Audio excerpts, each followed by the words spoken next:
Support the CoCo Show and listen ad-free. Plus get cool perks and rad swag. Visit our page at patreon.com/thecoco show.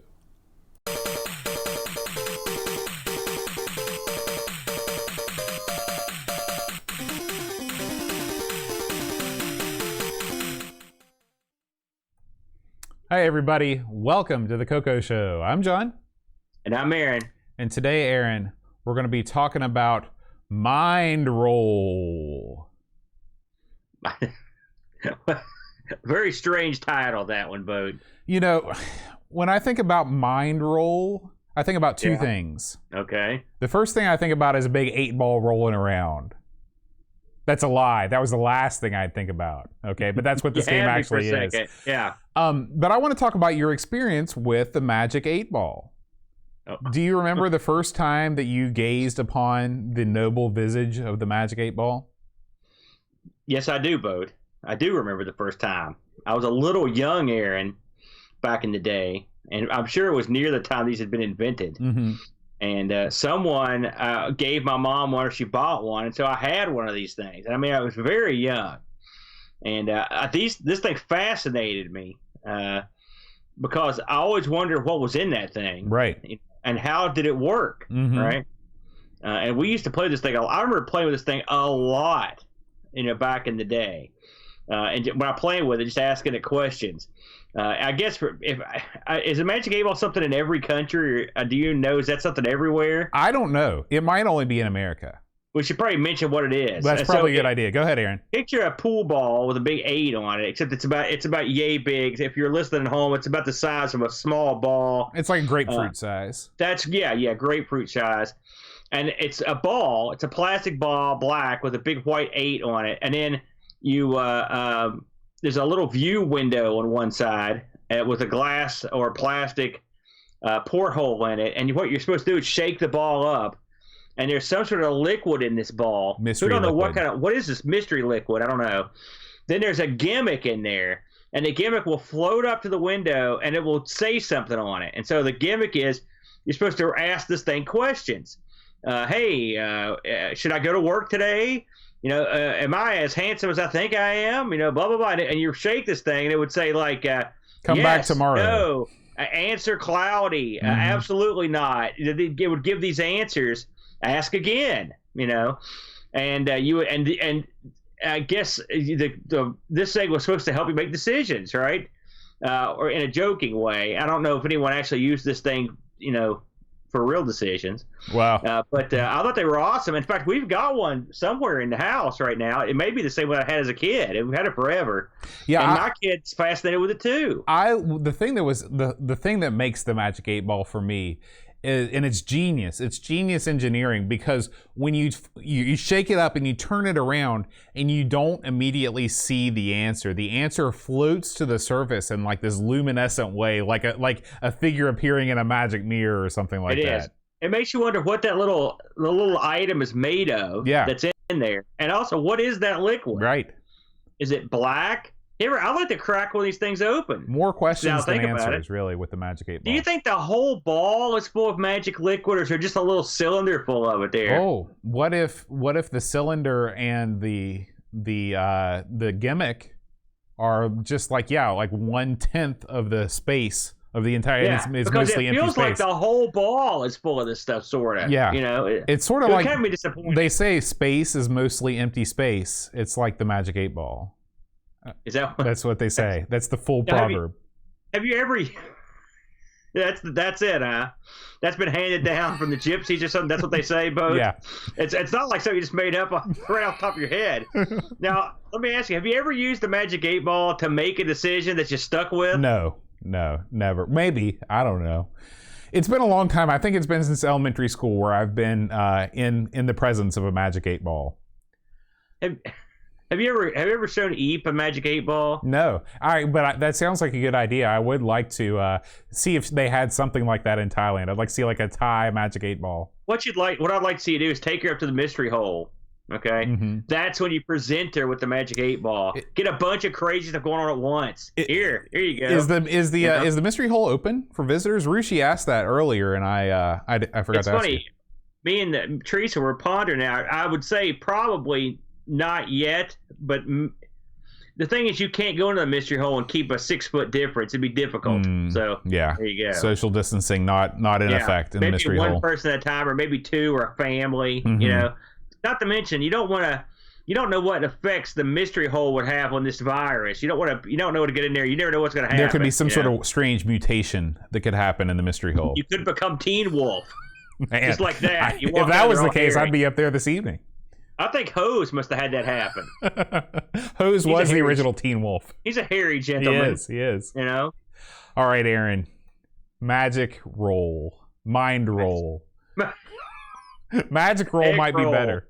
Magic roll sounds pretty good. Yeah. I like to have one of those with a glass of milk. So let's talk about now. I got to tell you, Bode, I'm an incredibly old school TRS-80 Color Computer veteran from back yonder, as we say in these parts. And I'd never heard of this game or seen it. And it's got 2 names, and it's appeared on a bunch of systems, and I'd still never heard of it or seen it. How about you? I noticed that too. How do you pronounce its name on the other systems? Well, on the CoCo, it's Mind Roll. Right. On the other systems, I believe it's called QDEX. QDEX, okay. QDEX, QUEDEX. Yeah. Now, on the CoCo, this was developed by Thalmus, it was published by Epix. The designer was a fellow named Stavros Fazoulas. That's a great name. I can't believe the amount of ports. Now, the guy that brought this over to the CoCo, his name's Jesse Taylor. Much simpler boat. Sounds like a CoCo name to me. The guy that designed this game was the Stavros guy. Now, this game came out on the in '87. This got released for the C64. All right. In '88, this had an Amiga and DOS release, Bode. Can you believe that? Oh, I can believe it. These were all under that name QDEX. And then the Color Computer got a release in '89. So this was the last of the releases for this particular game, and they changed the name. Yeah, I put the wrong date on which name do you prefer, Mind Roll or QDEX? I'm going to have to go with Mind Roll. I don't like games that have hard to pronounce names. I think it's a marketing nightmare. Mind Roll is not a great name. I would have called it Marble something, because it's like what this game calls to mind is those old school labyrinth marble puzzles, where you're lifting it up and you're doing this thing. Well, but it's not really anything like those, once you start playing it. But I mean, that's what when you look at how the levels are laid out in the planes and everything like that, that was clearly the inspiration. I would have called it Brain Orb. Okay. I like that. Brain Orb acceptable. Now, the fellow that brought this over, Jesse, this guy has a bit of a pedigree on the CoCo. He also did a game called Rad Warrior. Oh, I played that. And he also did a game called Sub Battle. So there you go. He did some work. He did some epics, like conversions, apparently. This was actually published on the CoCo by Radio Shack, Tandy Radio Shack, and released in '89, like I said. Now, this will work on, if you have 64K on the 1 and 2, or the CoCo 3, 128K. And apparently, there are CoCo 3, it gives you some special modes or graphics of CoCo 3. But I'll tell you something. I played this on my CoCo 3, and obviously I don't have a CoCo 1 or 2, so I couldn't tell you what changed, if anything. So, what is this game? Good question. You play an 8-ball. I will say I've looked at this on the Amiga, and on that one you don't play an 8-ball. You play just like a ball, like an orb. So the 8-ball, I guess, is that's just for the CoCo. You get to be the 8-ball. The good thing about being the 8-ball is with the 8 on there, you can simulate rolling back and forth. It is. I mean, Jesse, obviously, an intelligent guy putting that on there, because that adds everything to this game. If you don't have that on there, you don't get that sense of motion, which is something that you want in a game like this. Yeah. So this is an interesting game. Is that they open you up with a bunch of levels here, 10 levels to be precise, and it lets you pick whichever level you want to start with first. So you can start at level 10. Now, I started at level 1, and I thought my game was screwed up. I could not figure out for the life of me what you're supposed to do in that level, because it just shows your ball and a little strip of land out in front of you, checkerboarded, about 3 blocks long. And every time I tried to do anything, it would just sort of flash. And it was very bizarre. Did you have any trouble figuring out the first level of this? Of course I did. Okay, thank God, because I felt like an idiot. And I was like, why am I the only one that can't do this? You know how I finally ended up getting past it? How? I turned the computer off, turned it back on, and went to level 2. Okay, I actually passed it. Oh, and I'm going to tell you how it? I did it. All right? I don't know. So I read the instructions. Like, for example, I've got a list here in my hot little hand that explains all the different levels and what they're about. Okay? Here's what it says for the first one. And this made me feel like a real dork. Okay? Plane 1, introductory level. Oh my gosh. Teaching the player the mechanics of gameplay. Roll over the flashing squares to reveal a hole to the next subplane. Also introduces time-draining electrical pools and lifts. So, listen, I don't know how. There are flashing squares. So what I did to get off that level was basically bounce over some squares to the glowing square. I don't know what I did it one time, but I did beat the level. And the funny thing is, once you go off that level, it takes you to another level, and the rest of the levels you go to in that one level are much easier to understand. All right, and by the way, I hit the start line with 0 time left, so I barely made it. I was proud of myself. I thought to myself, why did I record that? That would have been awesome. Yeah. Oh, and it's worth noting that if you're watching the video version, this is all of my gameplay, because there is no full gameplay I could find on YouTube of this game. I noticed that, and I actually played this game quite a bit, so I actually thought about uploading. I've got a bunch of footage I'm going to have to put up on YouTube here soon. So each one of these levels is pretty different from the previous level. Some levels are like a maze. Okay, some levels where you just basically drive around your ball and try to beat the maze. Now, it's not just like, oh, I'm stuck in a maze. The maze will have teleporters. It has spots that will kill you instantly with like skull and crossbones on them. It's got all sorts of little things that like to fool with, lifts and everything else. But sometimes it's just a maze. Then there's some levels, like there's one level, I believe it's level 4. It's a race where you have to go as fast as you can down the level and try to get there and beat the time limit, which was actually, I like the idea that there's a lot of variety. There's one weird level boat, when you get to the end of these levels, it says finish or whatever on it, right? There's one level that you're rolling down this thing and you're surrounded by finish lines. Did you see that? That was a weird one. Yeah. And it was real quick and simple. And I'm like, what did I miss here? I don't know, but I beat it. There's a level where, actually it's showing it right now, where there are pipes. And you've got to roll your ball into these pipes, and the pipes will take you different places. This sort of reminded me of Bonk 3, which I just played, where there's a level where you had to go through pipes. Sort of similar to this. You got to try to figure out which pipe to go into to get to where you need to be. So they mix it up quite a bit in terms of the levels. What did you think about this boat? I mean, obviously you had the same problem I did out of the gate. Did you warm to it after that? Well, I agree with you. I agree with everything that you said. The game's strength lies in its variety. I wish that there would have been more. I wish there were more levels altogether. Like, I really enjoy the downhill level, like avoiding the stuff. That was real fun. It broke things up. Yeah. I think that the maze levels and stuff. I don't know. I finished very few of these levels. I think I finished maybe 3 out of the 10, and the other ones there were some that I just couldn't figure out. Like, there's one, I think it might be, it's number 8. It's the one we're watching right now. There is it's like a advancing black menace. Oh yeah, this is a tough one, isn't it? And you can escape it, and the goal is in the middle of the level, but I could not for the life of me figure out how to get to the goal in the middle. Well, here's what I come up with. If you notice, they around the perimeter of that level, there were keys. You can get all the keys, and you can get the last key on the perimeter, but by the time you get back, that void has covered up any way for you to journey inward to the middle part of the game. Now, for me anyway, so I'm sure there's some way to get there, but I could not figure it out. But I thought it was very clever, and that emerging void was a real cool effect. Yeah. I'm not sure I've ever seen that before in a game, like where the thing actually is coming at you. It was really like cool. that. It reminded me of like the light cycles in Tron or something like that. That was a real bizarre thing. Something else we should mention is that when you finish these levels, you get to play the bonus game. The bonus game is like it's sort of like Simon. Remember the old handheld thing that would make the noise and light up? This would, you would get like a noise and an arrow. Like you'd show your ball and it'd go bing, bing, bing, bing, and it would show arrows, right, left, up, down. And so what you would have to do is echo what they had said. And if you do it, you get bonus points. It's not super hard. It may get harder on down the line. I didn't beat more than, I think the most levels I beat in any one session was probably like 3.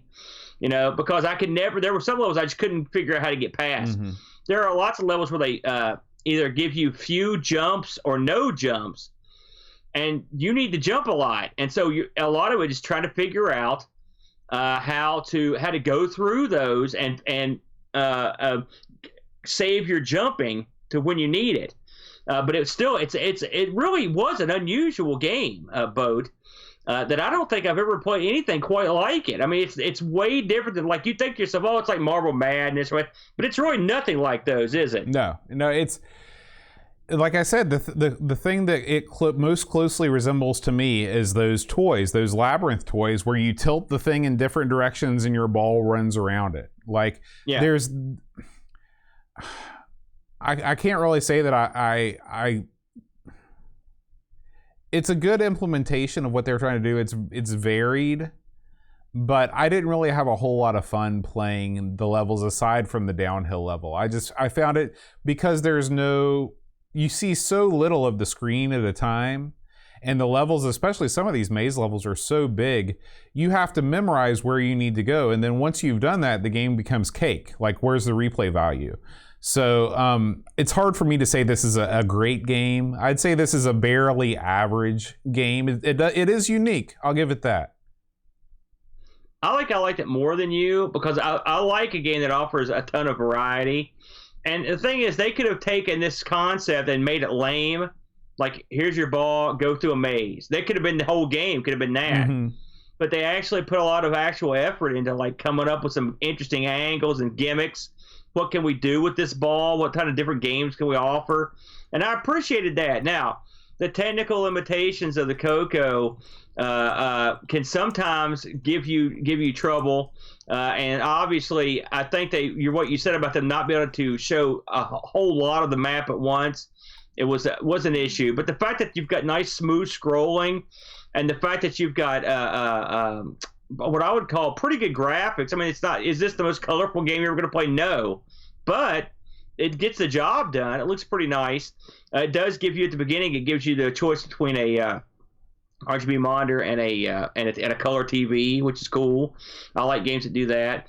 And, I would say the opening tune, that probably could have been better, but it was adequate. It was fine. I thought the opening tune was okay. This game could have really benefited from some in-game music, but that's every CoCo game. Mm-hmm. Yeah, I agree with you on that. Some music. These type of games.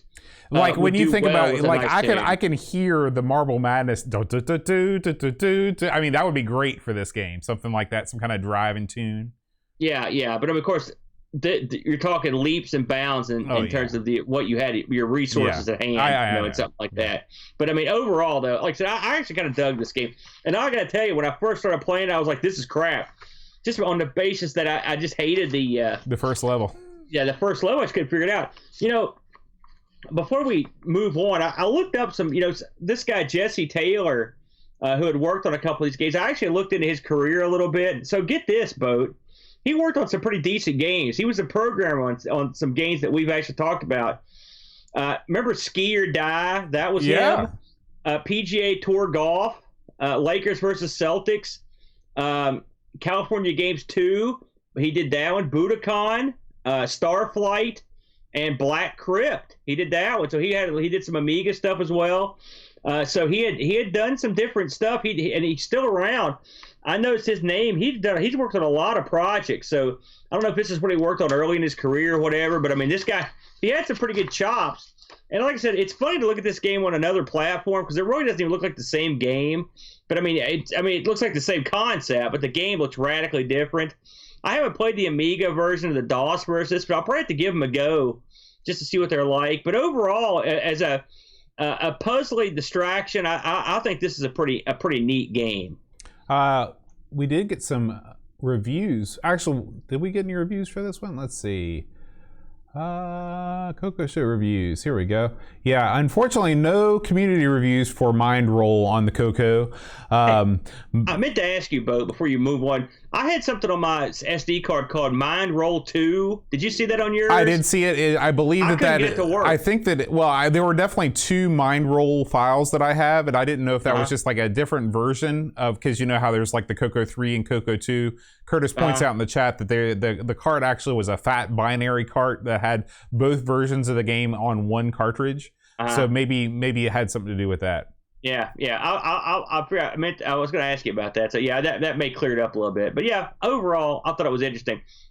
This was on eBay, by the way. I should mention. Actually, relatively for a CoCo game, pretty inexpensive. I saw these with and without the little box, $10 to $30, and the $10 level, you could pretty much get a box copy of this. So if this is sort of your bag, and like I said, if you're going to buy a cart, I mean, like I said. You could do worse. I thought this was okay. I did. I really like the art in the box art in this game. It looks cool. Yeah, it looks good. Yeah. Mind Roll. Now, before we close the show out, Aaron, we should make a special announcement.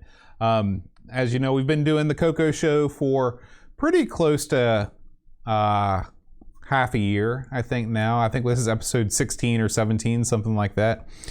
And I really thought that this show was going to go on and on and on, but it's actually not.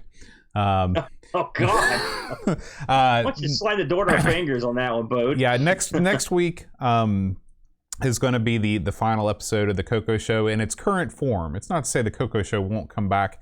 Don't unsubscribe from the RSS. Let me just say that. But I have taken a job at West Virginia State University that's going to require more time, more effort. I'm going to have to actually learn a ton of stuff, and I just don't feel right continuing all of the shows that we're currently doing. It's too much time, and it's time that I enjoy. It's not a burden, but I feel like I need to trim things back so I can really focus on this new job. We're going to continue the Amigos show, but the CoCo Show and our Sinclair 1200 XL are sadly falling by the wayside. So we do have one episode left next week. So be sure and tune in for that. I don't know what we're going to be playing yet. We're waiting on a pick from a CoCo Game Selection Committee member, but we will be back for one more show, and we do want to thank all of you that have listened to the CoCo Show over these past 16 episodes or so, and we will miss it. It seems like we've been here before, but it sucks. I hate it. But Boat's got his new job's gonna be a real time sink. So understand that. Congratulations on the new job. We are not done with the CoCo by a long shot. I will still be doing, and probably Boat too when he gets a spare moment. We'll be still doing some live streaming and some individual shows on the CoCo. And maybe even whenever we get a spare moment now and again, when his job allows, we might even knock one off somewhere in the future. So, but it sucks. I love the CoCo and Boat. I think I can say, speaking for you, that you've learned to love it just in the year or so that you've been fooling with it, and in the past couple of months since you got one. I know you play a lot of CoCo stuff. I will say that out of all the systems that we cover, the CoCo is the one that consistently delivers the most fun. Just pure fun. It's boiled to its essence. Right. And you know, some of that has to do with the brilliant the SD card solution for the CoCo, which is it's the bee's knees. It's the best thing like that I've ever seen for a retro game system. And the other thing is just the CoCo community just being so friendly and always willing to help. It's very special. I think the fact that it's so much smaller than the spectrum of the Amiga community really helps out with that, because people are more welcoming in a lot of cases. So we really appreciate how we were embraced, especially by the CoCo Talk folks. You guys always gave us good praise on your show, and like I said, we'll be back. Oh, I just checked on Discord. We are going to be playing Battle Stations next week. Aaron, have you played Battle Stations? I don't remember that one, so that sounds like a lot of fun. We should mention, by the way, before we break out, you can see here, there it is, Bode, Gunstar. That's right. We didn't forget about Gunstar, y'all. We never forget about Gunstar. We're going to go out on a high note by giving away a boxed, sealed copy of this brilliant game, Gunstar, brand new, hot off the presses, and you can take home Gunstar. Ironically, by God, we're going to stick to our guns. Go leave us a review on iTunes, and while you're there, just review Amigos too. But any review gets you in the entrance for a blind draw we're going to have next week on this very show, the final show.